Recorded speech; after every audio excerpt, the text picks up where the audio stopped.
한 유명한 교수님이 인생의 3단계라면서 말하는 것을 들은 적이 있습니다. 1단계는 열정기라고 합니다. 온 힘을 다해서 열정이 넘쳐나서 열심히 하는 것이죠. 그런데 그러다가 거의 대부분의 사람이 2단계에 이르게 되는데 바로 권태기라고 합니다. 그런데 이때 오히려 열정기에 열정이 많았던 사람일수록 권태도 심하다고 말했습니다. 하지만 이 권태기를 벗어나게 되면 3단계에 이르게 되는데 그것이 바로 성숙기라고 합니다. 비록 화려한 불꽃들은 다 사그라든 것 같지만 숯불이 되어서 계속해서 열을 가지고 있는 단계라는 것입니다. 오늘 본문에 등장하는 이 엘리야 역시 마치 이 3단계와 같은 양상을 보이고 있습니다. 오늘 본문을 잘 이해하기 위해서는 먼저 문맥상 앞의 내용을 잘 이해할 필요가 있습니다. 엘리야는 바로 앞 17장과 18장에서 대단한 기적들을 많이 경험했습니다. 하나님의 말씀을 따라서 내 말이 없으면 수년 동안 비가 오지 않을 것이다. 그리고 그리 시냇가에 숨어 버렸습니다. 그런데 정말 거짓말같이 3년 반 동안 단 한 번도 비가 내리지 않았고 온 나라에 가뭄의 난리가 났습니다. 물이 없으면 사람도 짐승도 살 수가 없죠. 그리고 다시 한참 만에 나타나서는 바알과 세라 선지자 850명과 이스라엘 백성들을 갈멜산으로 다 모아가지고 제사로서 재결을 펼치게 됩니다. 이때 진짜 신이 누군가, 너희가 누구를 따를지 보고 결정하라는 것이었습니다. 결과는 우리가 잘 아는 대로 하나님의 대승이었죠. 바알 선지자들은 몸을 상하게 하면서까지 구했지만 죽은 신으로부터는 아무 응답이 없었습니다. 하지만 엘리야가 3번이나 물을 채우고 기도했을 때는 달랐죠. 하늘에서 불이 내려서 번제물과 나무와 돌과 흙을 다 태우고 심지어 도랑의 물까지 다 말려 버렸습니다. 그리고 도망치는 바알 선지자들을 잡아서 이 기손 시냇가로 다 죽여버렸습니다. 물론 이렇게까지 하기까지는 여호와 하나님에 대한 강한 확신도 있었지만 이건 아무리 엘리야라고 하더라도 자기의 목숨을 내놓지 않으면 이렇게 담대할 수 없는 것이죠. 그리고 갈멜산 꼭대기에 올라가 그가 기도했을 때 손만한 구름이 일어나 무려 3년 반 만에 큰 비가 내리는 사건이 바로 18장까지의 사건입니다. 그는 기적을 밟고 다니는 사나이라고 해도 과언이 아닐 정도로 대담한 능력의 종입니다. 자, 그런데 그랬던 엘리야가 오늘 19장에 와서는 이상한 행동을 보이기 시작합니다. 19장 1절에 아합이 그의 아내 이세벨에게 모든 것을 말하고 이세벨이 엘리야에게 사신을 보내어 내가 내일 이맘때쯤에는 사람을 보내어 너를 죽일 것이다. 너도 그들과 같이 할 것이다 라고 하자 그는 갑자기 두려움에 떨기 시작합니다. 여러분, 이 장면이 좀 납득이 되십니까? 3절에 보니까 그가 이 형편을 보고 일어나서 돌아가는 상황과 형편을 보았답니다. 그러면 그 전에는 형편이 좋았습니까? 왕을 피해 그리 시냇가에 숨어 있을 때도 바알 선지자와 대결을 할 때도 형편이 안 좋은 것은 매한가지였습니다. 그런데 이제 와서 이세벨이 죽이겠다고 하니까 그 형편을 보고는 일어나 뭐라고 되어 있냐면 자기의 생명을 위해 도망쳤답니다. 지금까지 목숨 걸고 목숨 내놓고 그렇게 사역하던 선지자가 도망을 쳐서 어디까지 이르는가 했더니 브엘세바까지 이르렀습니다. 여러분, 엘리야가 있던 갈멜산은 이 북이스라엘이죠. 그쪽 지중해 북쪽입니다. 지중해 북쪽인데 거의 지중해 쪽에 있어요. 브엘세바는 사해 쪽 거의 최남단입니다. 흔히 성경에서 단에서 브엘세바까지는 온 이스라엘을 나타내는 표현으로 잘 사용되죠. 그런데 그 브엘세바 중에서도 사완조차 머물게 하고 자신은 또 광야로 하룻길을 들어갑니다. 하룻길이라고 했으니까 한 30-40km라고 보는데요. 번역이 되지 않았지만 여기에는 스스로라는 표현이 들어 있습니다. 그리고 로뎀 나무 아래에 앉아서는 이렇게 말씀하고 있죠. 자기가 죽기를 원하여 이르되 여호와여 넉넉하오니 지금 내 생명을 거두시옵소서. 나는 내 조상들보다 낫지 못하나이다. 여러분, 이세벨이 죽인다고 하니까 브엘세바의 광야로 도망온 것은 무엇 때문이었습니까? 제 질문이 너무 어렵나요? 살고 싶어서죠. 그런데 이렇게 도망을 쳐놓고는 이제는 죽기를 원한다며 죽여달라고 또 하나님께 구합니다.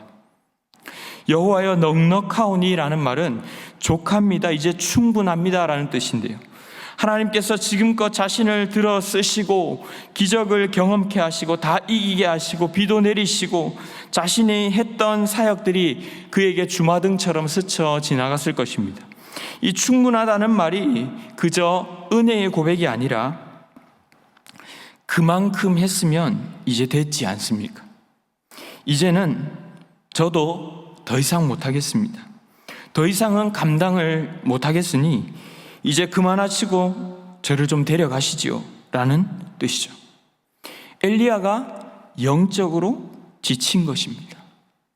탈진이 그를 사로잡았습니다. 나는 내 조상들보다 낫지 못하나이다 라는 말 속에는 내가 뭐라고 지금까지 그렇게 힘이 강한 사람들에게 맞서서 주님을 인정하지도 않는 그 거대한 세상에 맞서서 전열을 벌이고 했는지, 아브라함과 모세를 비롯한 과거의 조상들, 믿음의 선조들은 대단해서 그런 대단한 일을 했는지는 몰라도 저는 아닙니다 라는 것이죠.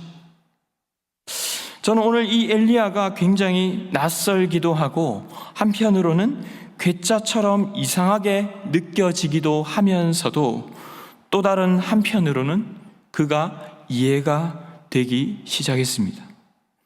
여러분은 혹 신앙생활 하시면서 그런 적 없으십니까? 지금껏 할 만큼 하지 않았나? 열심히 한다 한들 혹은 좀 대충 한다 한들 내가 열심히 하는 것과 대충 하는 것이 뭐가 그렇게 크게 다를까? 너무 용 쓰면서 지금까지 왔는데 이제는 좀 적당히 해도 되지 않을까? 계속 어떻게 힘만 내면서 달려갈 수는 없잖아 하는 마음이 찾아오는 그런 때 여러분 혹시 없으셨습니까? 육체적으로도 정신적으로도 영적으로도 많이 지쳐 침체가 찾아온 것입니다. 이런 때가 오니까요, 이 엘리야를 보니까 살고 싶다고 했다가 죽고 싶다고 했다가 또 살고자 먹고 있는 엘리야처럼 나 자신도 내가 무엇을 원하는지조차 필요한지조차 정확히 잃어버리게 된 상태입니다. 자, 그런데 오늘 그런 엘리야를 향해서 하나님은 야, 내가 지금껏 너를 얼마나 크게 들었었는데, 내가 그동안 너에게 보여준 기적이 얼만데 너는 너의 사명을 잊어버렸느냐? 라며 나무라지 않으십니다. 5절에 보시면 로뎀나무 아래에 누워서 자고 있는 그에게 천사를 통해 어루만져 주시죠. 이 어루만지다라는 단어는요, 닿다, 갖다 대다, 만지다라는 뜻을 가지고 있습니다. 구약에서 150번이 사용되었는데요, 주로 하나님이 사람을 만지심에 대해서 사용하는 단어입니다.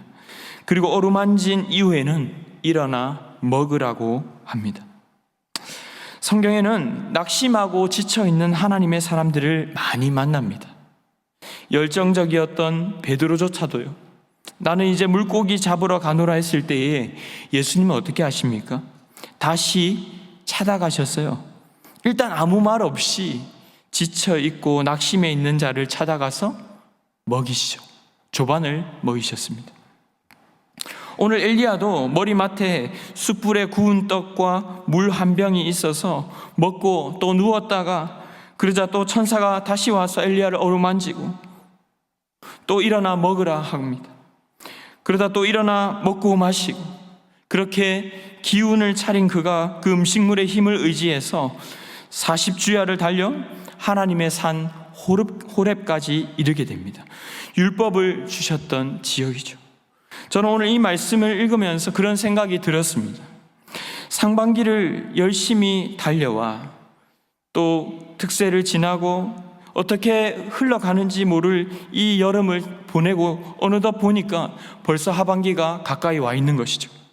그 여름 막바지에서요, 혹은 수년간, 수십 년간 어떤 자리나 직분을 맡아서 열심히 달려왔는데 어느덧 그 끝이 이런 허무함과 지치고 낙심한 모습이라면 어떻게 할까라는 생각이었습니다.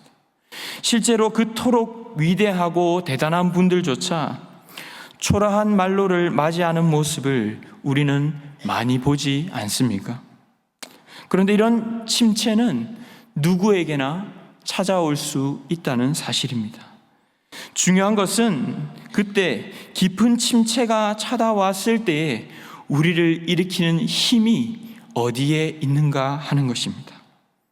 그것은 바로 하나님의 은밀한 교제, 하나님의 어루만짐, 하나님의 위로라는 사실입니다.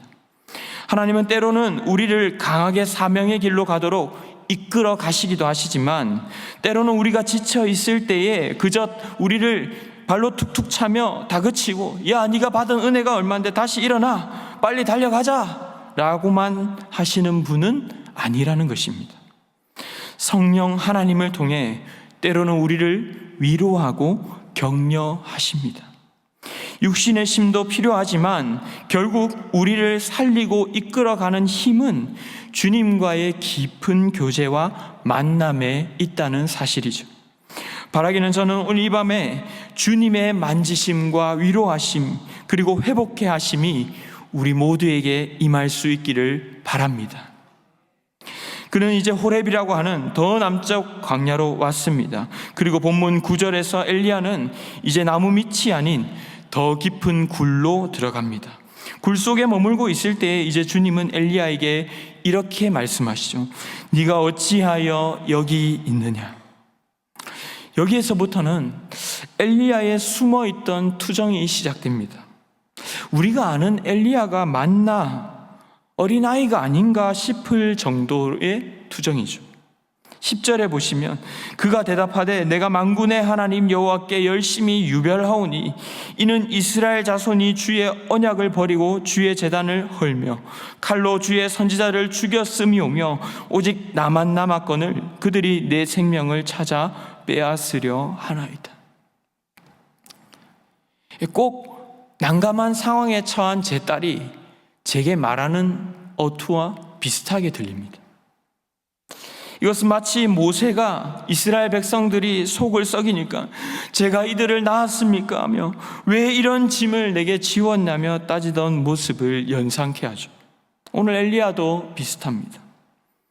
우리가 엘리야의 말을 보면서 유추할 수 있는 것은 그가 지금껏 하나님의 말씀대로 순종함으로 그리 시냇가에 3년이 넘도록 숨어 있다가 나왔고 바알 선지자들과의 대결에서 이긴 후 그들을 또 죽이고 나서 기도와 함께 큰 비가 내리는 일까지 일어났다면 적어도 어떤 변화는 있을 것을 기대했던 모양입니다.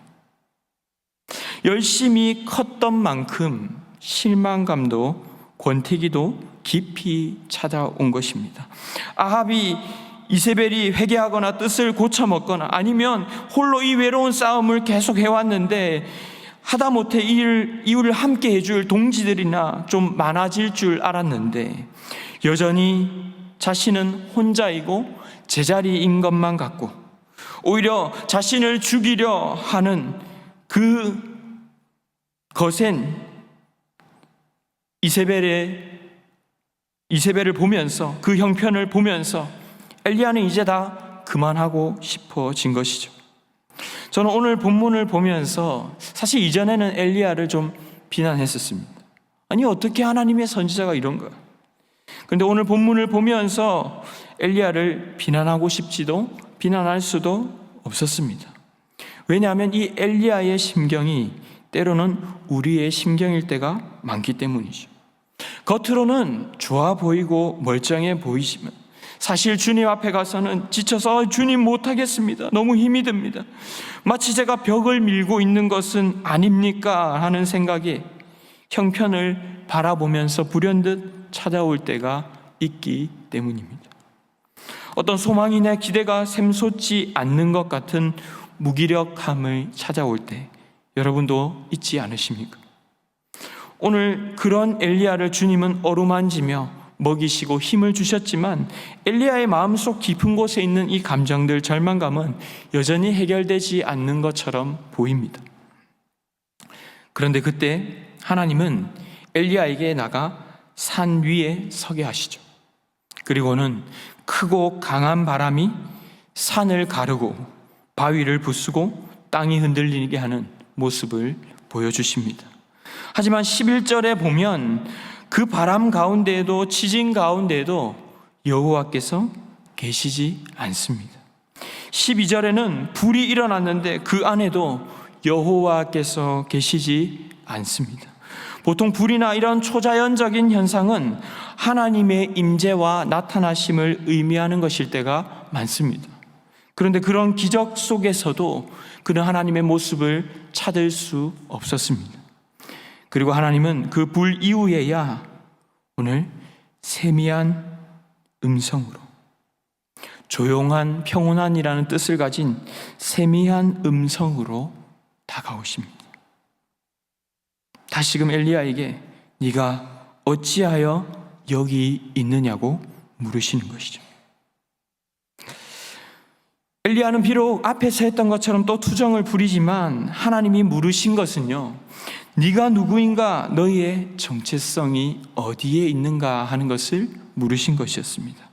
그가 지금껏 크고 대단한 일을 행하고 온 이스라엘을 다 뒤집어 엎는 그런 위대한 일을 하는 것이 그의 아이덴티티가 아니라 그저 세미한 주님의 음성 앞에 귀 기울이고 순종하는 그것이, 사실 조상들도 마찬가지로 그 조상들도 그들이 대단하고 하고 위대해서가 아니라 다 같은 연약한 자들이지만 하나님의 음성을 세밀히 듣고 머물렀던 자들이었기에 주님이 말씀하셔서 주님이 계획하신 바를 이루어 오신 것이었다는 것이죠.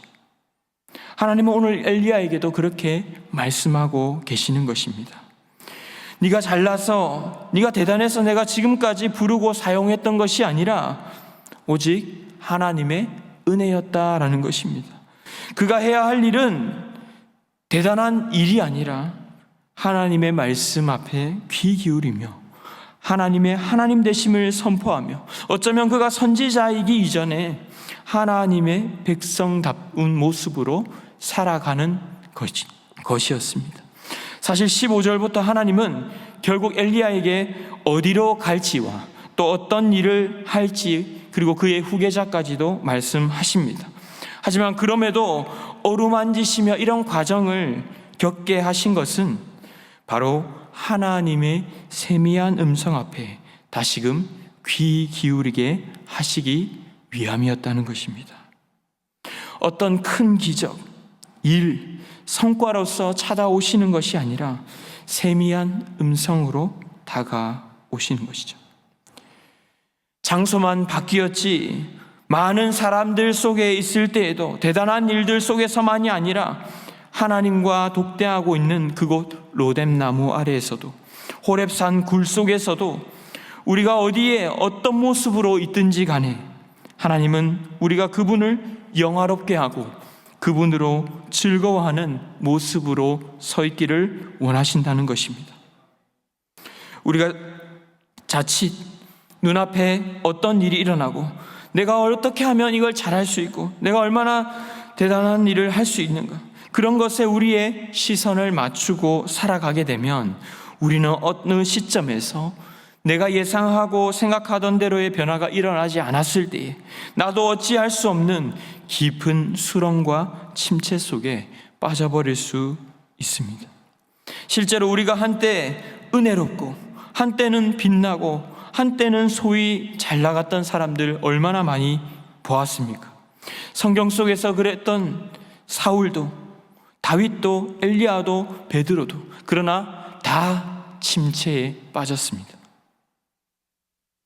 하지만 결국 우리를 다시 살려내고 힘나게 하시는 것은요, 궁극적으로는 육체의 회복도 필요하지만 궁극적으로는 하나님의 세미한 음성입니다. 제가 휴가를 가면서 마음에 다짐을 했었습니다. 많이 쉬고 그냥 맛있는 거 먹고 열심히 쉬다가 회복해서 와야지. 그렇게 하고 왔는데요, 제 영혼이 그렇게 회복된 것 같지 않았습니다. 그렇다고 휴가를 다시 간다는 말은 아닙니다. 그렇죠? 네, 그럴 수 없음을 저도 압니다. 그러나 분명한 것은요, 그런 것도 필요하지만 궁극적으로 나를 회복시키고 채워주는 것은 하나님의 말씀이구나라는 것입니다. 이제 곧 하반기도 시작인데 다시 시작이구나, 이번에는 또 잘해야 될 텐데, 이런 것에 우리의 시선을 두게 되면요, 무너진다는 것이죠. 내가 누구인가, 하나님과의 관계 속에서 내가 왜 여기에 있지? 하나님이 나를 부르셨지, 하나님이 나를 두셨지, 그것이 이유가 되어서요, 지금 나의 상황이 낮이든 간에 밤이든 간에 하나님을 더 알고 하나님을 기뻐하는 교제 속에 우리를 두어야 한다는 것입니다. 그렇지 않으면 우리는 상황이 내 마음대로 되지 않는 것 같을 때에, 크고 만족할 만한 것이 보이지 않을 때 엘리야처럼 권태기에 빠지게 되는 것입니다. 예전에 좋았지, 그때 참 큰 은혜를 경험했는데, 그런데 그게 다 무슨 소용이야, 나도 다 해봤어, 이제 새로울 게 없어. 이렇게 가면 안 된다는 것입니다. 우리는 언제나 스페셜한 것을 원하고 또 스페셜해지고 싶은 욕심이 우리 안에 있습니다. 그러나 밥을 버리고 매일같이 군것질하는 것이 우리의 습관이 되면요, 결국 그것이 우리를 병으로, 죽음으로 몰아가게 되는 것이죠. 여러분, 남녀가 아무리 멋진 밥을 먹고 화려한 공연을 보아도요, 이 연애와 결혼은 다르더라고요. 연애를 아무리 뜨겁게 하고 해도요, 그러나 정말 주님이 허락하신 그 결혼 안에서 아내와 만나서 그 저녁에 식탁에 앉아서 차 한 잔씩 마시면서 그 대화를 나눌 때요, 그것은, 죄송합니다, 여기 청년들이 많은데, 비할 수 없는 것입니다.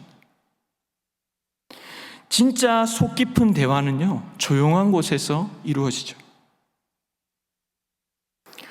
한날 온갖 베스트셀러를 다 끌어다가 읽어도요, 결국 내가 정리되는 곳은 어디입니까? 바로 작은 일기장이죠. 결국 말씀 앞에 서서, 하나님 앞에 서서 내가 정리되는 그 시간이 진짜 힘임을 믿으시기 바랍니다. 말씀을 맺겠습니다. 여름 막바지에 주님과 소소한 교제에 더 집중할 수 있기를 바랍니다. 모세가 수많은 사람들을 이끌어서 홍해를 건너 광야길에서 기적을 매일같이 밟고 다녔던 사람인데요, 그러나 극적인 순간마다 그의 힘은 어디에서부터 나옵니까? 하나님을 대면하는 것으로부터 나왔습니다. 시내산에서 주님을 만날 때도요, 금송아지 사건 이후에 주님과 대화하는 속에서 그는 어떻게 공동체를 이끌어갈지에 대한 지혜와 힘을 얻었습니다. 그래서 출애굽기 33장 11절에 이렇게 말씀하죠. 사람이 그 친구와 이야기함 같이 여호와께서는 모세와 대면하여 말씀하십니다. 다윗도 시편에 나온 수많은 시는요, 그가 많은 무리 앞에서 승리를 거뒀을 때가 아니라 주로 그가 홀로 하나님과 독대할 때에 쓰여진 시들입니다. 그리고 그 누구보다도 우리 예수님도 그렇게 사셨죠. 한적한 곳으로 나아가는 것을 어떤 순간도 포기하지 않으셨습니다. 어떤 순간에도 포기하지 않으셨습니다. 아버지 앞에 기도하고 그 말씀 앞에 교제하는 시간을 놓치지 않으셨던 것처럼, 특별한 것, 대단한 경험, 새로운 것에 기대어 사는 삶이 아니라 주님 앞에 하나님과 친밀한 주의 백성들이 다 되시기를 주님의 이름으로 축원합니다. 우리 이 시간 같이 한번 말씀을 기억하며 찬양하며 나가기 원합니다. 오래된 찬양이어서 잘 아시는 분도 있고 또 모르시는 분도 있겠지만 가사를 생각하면서 우리가 같이 한번 찬양하며 나갔으면 좋겠습니다. 이 세상의 그 무엇으로, 이 세상의 그 무엇으로 내게 만족함을 주나. 잠시 스치고 지나가는 그림자와 같은 삶. 오직 주님이 채워주시는 의와 신령한 것들이 내 영혼의 참된 의미, 내 영혼의 참된 의미, 또한 기쁨 되나니, 또한 기쁨 되나니. 내가 구하는 것은 단 하나, 주님 계신 나라, 들어갈 수 있는 정결함이며 내 영혼 온전한 빛이 되어 날마다 주님을 깊이 체험하며 만나는 그것, 내 한 가지 소원. 우리 다시 한 번 더 고백하며 나가겠습니다. 이 세상의 그 무엇으로, 이 세상의 그 무엇으로 내게 만족함을 주나. 잠시 스치고 지나가는, 잠시 스치고 지나가는 그림자와 같은 삶, 그림자와 같은 삶.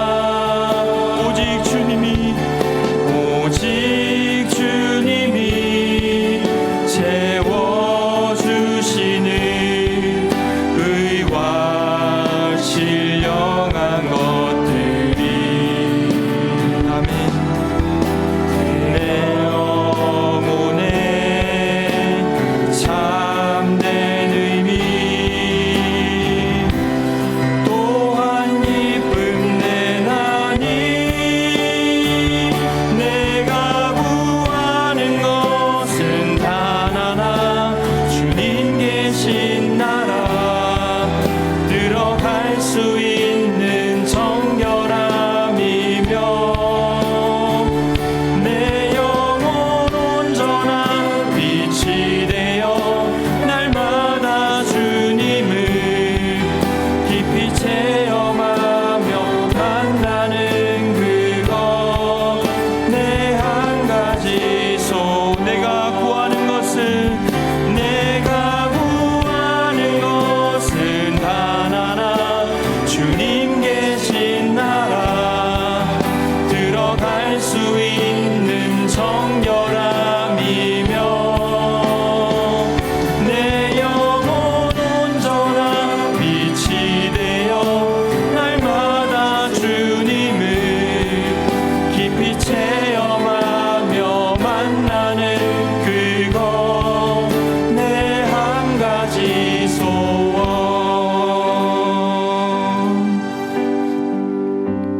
오늘 이 시간 우리에게 주신 말씀을 붙들고 함께 기도하기를 원합니다.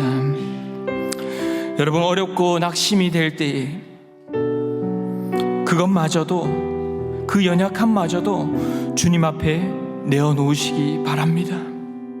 우리가 주님 앞에서 격식 차릴 필요는 없잖아요. 오늘 대선지자 엘리야였지만 그의 너무나도 유약한 모습을 본 것처럼요, 우리가 하나님 앞에 격식 차리고 사람들 앞에서 괜찮은 척하기보다는 하나님께 가감없이 토설하며 아버지라고 한다면 때로는 투정도 부릴 수 있습니다. 그러나 그 연약함마저, 부끄러움마저 주님 앞에 내어놓는 꾸밈없는 모습으로 나아가게 해달라고, 특별히 특별한 것을 구하기보다 더 깊은 하나님과의 교제를 갈망하는 자가 되게 해달라고, 뭐 특별한 것 없을까? 더 새롭고 신나는 것 없을까? 세상은 끊임없이 그런 것을 갈망하도록 우리에게 유도합니다. 하지만 그럴수록 하나님의 세미한 음성에 더 귀 기울게 하시고 주님과의 깊은 교제 속에서 힘을 얻는 우리가 되게 해달라고, 눈앞에 보이는 것들에 흔들리는 삶 되지 않게 해달라고, 믿음의 눈을 더욱 열어달라고, 우리 시간 주신 말씀을 붙들고 간절히 기도하며 나아가겠습니다. 주여,